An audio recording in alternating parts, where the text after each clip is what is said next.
안녕하세요. 대단히 반갑습니다. 가깝고도 먼 나라 일본 김용덕 몰입말. 한 나라의 역사를 볼 때 역사학자들은 지리적인 조건이 어떠하였는가, 어떠한 인간들이 살았는가 하는 것을 제일 기초적인 이해의 수단으로 삼는다. 일본사를 볼 때도 땅과 인간이 일본 역사의 전개에서 어떠한 영향을 주었느냐에 대해 지적할 수가 있겠다. 일본의 땅은 지도에서 보는 것처럼 홋카이도, 혼슈, 시코쿠, 규슈 등 4개의 큰 섬으로 되어 있지만 실제 일본에는 수천 개의 섬이 있다. 오늘날 4개의 큰 섬은 모두 연결되어 있다. 제일 먼저 연결된 것이 혼슈와 큐슈 사이의 관문 해협인데 자동차, 기차가 바다 밑으로 달리고 있다. 혼슈와 홋카이도 사이에도 같은 해 다리로 연결되었다. 그렇다고 해도 일본은 면적 약 38만 평방킬로미터의 섬나라로서 남북 22만 평방킬로미터인 우리나라의 1.7배 정도이다. 그러나 일본은 화산으로 이루어진 섬이기 때문에 화산 피해가 많고 지진, 태풍의 피해도 심각해서 이용할 수 있는 면적은 그리 넓지 않다. 또한 상당히 높은 산들이 많은데 높이 2000m가 넘는 산들이 약 70개 이상 있다. 따라서 국토가 산맥으로 많이 갈라져 있으며 산맥이 많다 보니 그에 따라 강도 많이 흐르고 있다. 이런 점을 생각한다면 일본의 경지율이 우리나라보다 낮은 약 17% 정도라는 것은 당연하다. 일본의 기온은 아직도 확실히 밝혀지지 않았다. 얼굴이 우리와 비슷하고 언어의 구조도 비슷하기 때문에 몽골리안이라는 것은 대체적으로 인정이 되나 일본에는 아이누족이라는 것도 있다. 오늘날 미국이 인디언을 보호하듯이 일본도 홋카이도 일부 지역에 보호지역을 만들어 보호하고 있지만 현재 순수 아이누족을 찾아보기는 힘든 실정이다. 그러나 아이누족은 역사적으로 중세까지도 대단한 세력으로 북방에 남아 있었다. 아이누족의 정벌을 위한 대장군 칭호가 나중에 일본에서 장군이라는 칭호, 즉 쇼군이라는 말의 시초가 될 정도였다. 또 남방계통의 인종이 우리보다는 훨씬 많다. 일본 사람의 풍습이라든지 모양 등에서 그러한 사실을 알 수 있는데 이들은 말레이 폴리네시아 계통, 즉 남태평양 계통의 종족이다. 일본 사람은 키가 작고 털이 많으며 치아가 고르지 못한데 치아가 고르지 못한 것은 남방 계통의 특성이고 수염이 많은 것은 아이누족 계통의 특성이라고 한다.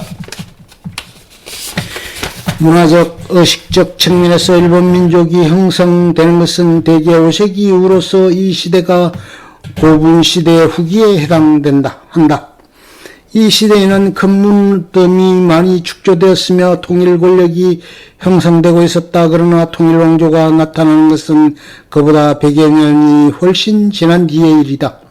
일본 민족은 다양한 요소에 의해 또 오랜 기간에 걸쳐 문화적으로는 대륙적인 것을 지배문화로 수용하면서 형성되었다.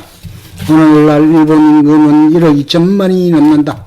이와 같은 풍토 지리적인 조건 속에서 일본에 살고 있는 사람들은 일본 사회의 전개에서 어떠한 특질을 보이고 있는가를 살펴보자.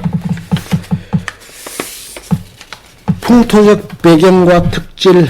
일본은 동아시아 배경에 위치한 섬나라로서 독자적인 문화의 원천을 갖고 있지 못했기 때문에 외래 문화를 받아서 자기 문화로 만들어갈 수밖에 없었다. 즉 외래 문화에 대해서 종속적이고 수용적인 입장이었다. 일본의 고대문화는 한반도를 통해서 전래되거나 중국과의 의도적인 접촉을 통해서 형성되었던 것이다. 일본은 섬나라이기 때문에 문화를 받아들이는 데 이점도 있었다. 자기 나라에 필요한 문화는 받아들이지만 필요하지 않을 경우에는 바다를 자연의 장벽으로 삼아 수용을 절제 조절할 수가 있었다.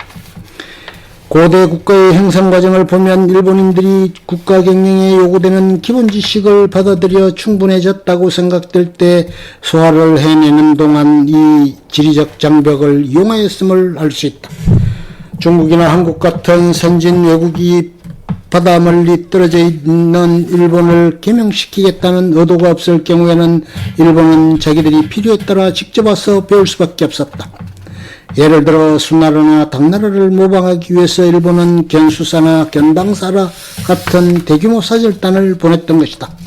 견수사는 수나라의 수명이 짧았던 이유로 얼마 보내지 않았지만 견당사는 여러 차례에 걸쳐 수백 명씩 보냈다. 특히 그 사절단 속에 유학생을 끼워보내 다음 사절단이 데려오는 경우도 있었다. 그렇게 중국 문화를 배워왔으나 838년의 마지막 견당사가 다녀온 후로는 중국에 가지 않았다. 그 후 일본 안에서 독자적으로 그것을 소화하면서 일본적인 성격이 그 내부에서 생겨나는데 소위 헤이안 문화가 그것이다. 헤이안이란 오늘날의 교토로서 교토에 왕실이 들어서면서 꼽힌 문화를 말한다. 헤이안 문화가 일본의 고유 문화라고 일본 사람이 많이 이야기하고 이 시기에 만연집과 같은 고전 작품들이 나오지만 헤이안 문화가 생기기 전 일본의 고대 문화는 한반도 중국 대륙 등을 통해 배워온 문화가 기본이 된 것이었다. 이것이 일본에서 헤이안 문화로 꼽힐 수 있었던 것은 바로 지리적인 단절을 이용해서 스스로 외래 문화를 소화할 수 있는 시간적 여유를 가졌던 것이다. 일본과 견주와 한반도는 독자적인 문화를 가질 수 있는 여유가 일본보다 적었다. 한반도는 만주를 통해 직접 중국과 연결되어 있어 중국에서 왕조가 바뀐다든지 특별한 지방이 생긴다든지 또는 새로운 정치 사상이 왕조 교체와 함께 일어나면 그것이 한반도로 직접 밀려오게 된다. 한반도는 이것을 절단하거나 조절할 수 있는 지리적 장벽을 갖고 있지 못했기 때문에 중국의 영향이 급속도로 그리고 직접 미치게 되는 것이다. 따라서 한국 문화로 토착하는 데 필요한 여유가 일본보다 제한될 수밖에 없었다. 섬나라라는 지리적 여건이 또 하나의 일본에 유리하게 작용한 것은 외부 침략으로부터의 보호를 받았다는 점이다. 일본 역사상 외국 군대가 국내로 직접 들어간 것은 1945년 이전에는 없었다. 1945년부터 미국의 메가더 장군이 일본을 군정으로 통치한 7년간을 빼고는 일본 역사상 외국군이 들어온 적이 없었다는 말이다. 물론 몽고군이 쿠빌라이 칸 때 2번 1274년, 1281년 일본을 점령하려고 갔던 적이 있지만 요 행위도 그 당시 불어닥친 태풍 때문에 성공할 수가 없었다. 일본을 처음 방문하는 방문객들은 일본 사원을 보고 그 규모의 거창함에 놀라는 일이 많다. 그러나 그러한 큰 사원들은 고대 일본의 힘이 강성해서 만들어진 것만은 아니다. 대규모 건축물은 우리나라에도 존재했으나 외침에 의해 지금은 남아있지 않다는 점이 다르다. 신라 때 만든 경주의 황룡사나 백제에서 만든 익산, 미륵사 같은 것들도 복원을 하면 일본의 어느 절보다도 큰 절일 것이 확실하다. 파장적 관찰로 일본 불교 문화가 엄청난 규모로 발전했고 우리나라는 그렇지 못했다고 자칫 속단하기 쉬우나 외침이 없었던 일본은 문화를 보존할 수 있는 여건이 우리보다 더 나았다. 섬나라이기 때문에 나타나는 단점도 있다. 우선 섬나라이기 때문에 생기는 폐쇄적인 속성을 들 수 있다. 외국과 고립되었다는 인식에서 동질성이 형성되지만 그 동질성은 배타적인 성격을 띠기 쉬운 것이다. 일본에서는 이런 것들을 일본만이 지니고 있는 독특함이라고까지 주장하고 있다. 그러나 고립적인 지리적 환경 때문에 그 독특함을 일본 역사를 신성화하는 대로까지 확대시켜 외국에 대한 일반적이고 보편적인 시각을 왜곡하는 경향이 많았다. 일본은 외국 문화를 수입하여 일본화시키는 경향이 뚜렷하다. 예를 들어 일본의 천황관을 보자. 그들은 그것을 자기 나라만의 독특한 것이라고 주장하지만 중국과 한국의 영향을 받아 고대 국가가 형성될 무렵에는 중국, 한국의 왕개념과 비슷한 것이었다. 이를 일본의 단절된 상태 속에서 통치의 정당성을 확보하기 위해서 뒤에 천황의 위치를 승격시킨 것이었다. 불교도 일본에서는 특이하게 변하고 있다. 우리나라도 물론 불교가 토속신앙과 많이 결부되어 있지만 일본에서는 이러한 현상이 특히 많이 나타난다. 특히 신불섭합이라는 표현을 많이 쓰는데 신도와 불교가 어우러져 하나가 된다는 뜻으로 불교 사원 안에 신도적 요소가 많고 또 신도 내부에도 불교적 요소가 많은 것이다. 신불섭합적인 논리에서는 신도와 불교는 하나로서 일본 전황은 석가모니가 일본의 현세불로 나타난 존재라는 것이다. 이러한 불교 사상이 일본 불교의 중요한 조류를 이루고 있다. 유가 사상에서도 사정은 마찬가지다. 천황이라고 하는 존재를 전제로 하고 유가 사상을 받아들이기 때문에 천황은 다른 나라와 구별되는 독특한 것이다. 유가에서는 왕을 죽인다든가 왕을 내몬다든가 하는 것을 인정하지 않지만 왕이 무도한 경우에는 정당화될 수 있다. 중국이나 한국에서 왕조 교체가 자주 일어난 이유의 하나는 여기에 있다. 그러나 일본의 유학자들은 충성의 대상을 바꾸지 않는다는 점에서 진정한 유가 이념이 구현되고 있는 곳은 만세 일개의 천황이 군림하는 일본뿐이다라는 식의 또 유가를 일본식으로 변형하고 있다. 더 심한 것은 기독교가 일본식으로 변형된 예이다. 1945년 이전 일본 군국주의 시대 때 일본에는 이미 유일신에 대한 개념이 있었다. 그것은 천황에 의해 계속 내려왔고 신도가 일본 기독교를 토착화시키는 데 가장 중요한 요소가 된다. 때문에 일본 기독교 사상은 신도와 연결될 수 있다고까지 얘기하는 사람이 있었다. 일본의 독자성을 강조하다 보니까 외국에서 받아들이는 모든 것을 일본형으로 변질시킨 것이다. 이러한 것들은 모두 일본의 지리적 폐쇄성과 연관된 것으로 볼 수 있다. 지리적 조건으로 인한 또 하나의 불리한 점은 일본 전체의 지진과 태풍의 피해가 잦아 언제나 불안한 심정으로 살아가기 때문에 이러한 불안이 현세 허무적인 생각으로 치닫는 수가 많다는 점이다. 죽음에 관한 일본인들의 생각은 우리와 상당히 다르다. 우리나라에서는 죽음을 모든 것이 끝나는 절대적인 의미로 생각하는 데 비해서 일본에서는 생과 사이의 갈림길을 가볍게 보는 경향이 있다.